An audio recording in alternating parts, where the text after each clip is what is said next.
rubbing ears, hands, and feet. You can rub your ears by themselves, your hands by themselves, or your feet by themselves, or put them all together and rub your ears, hands, and feet, which is a good way of practicing reflexology, which benefits the whole body, or specific areas as well, as we address and rub the nerve bundles, the acupoints, the lymph system areas. You don't have to know all the points to be effective. Let's start with rubbing ears, or rubbing coins, as it is in Qigong terms. It's an exercise, rubbing coins. And it refers to the manner in which we are rubbing them. So using the thumb and the fingers, one or many of the fingers, with the ear in between them, like we're rubbing a coin or rubbing a worry stone.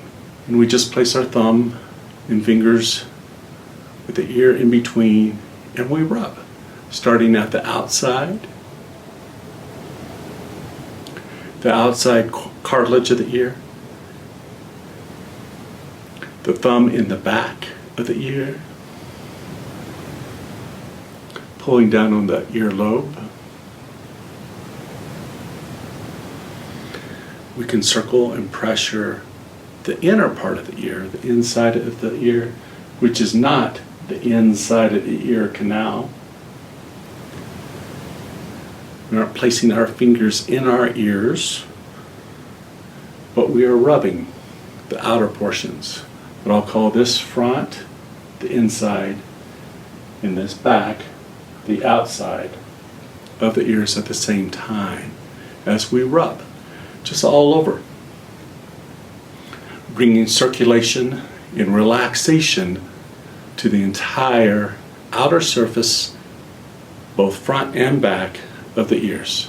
We do the same thing to the hands, paying special attention to go in between the bones, the metatarsals.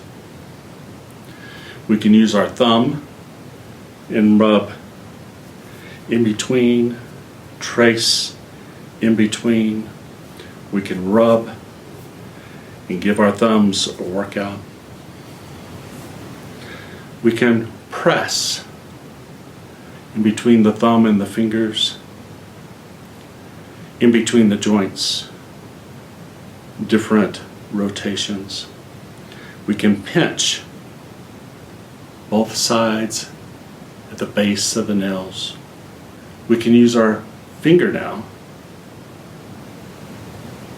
to go in at the ends of each finger.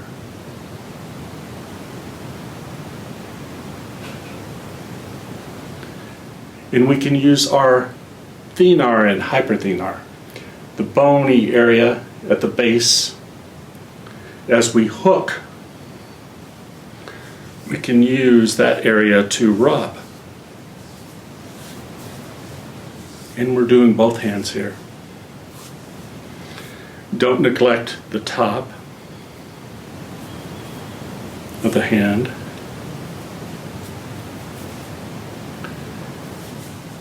Rub both hands. And you can use the knuckles too, just a loose fist, just the knuckles. These knuckles and these knuckles, rubbing back and forth.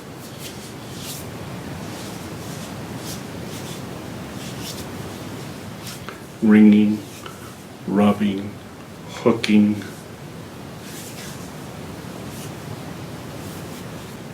And if there's an area that is especially sore, don't address it directly.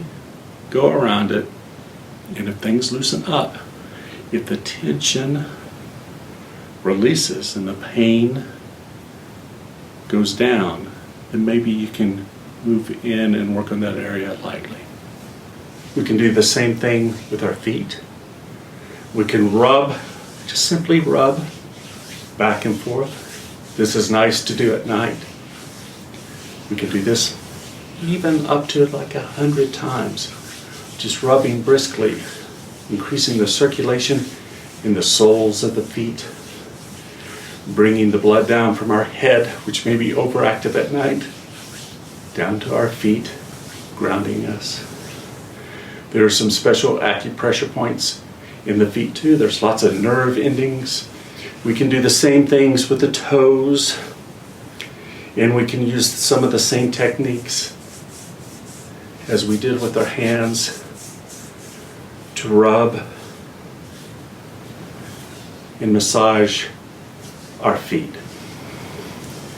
And again, don't neglect the tops. And work around the ankles as well.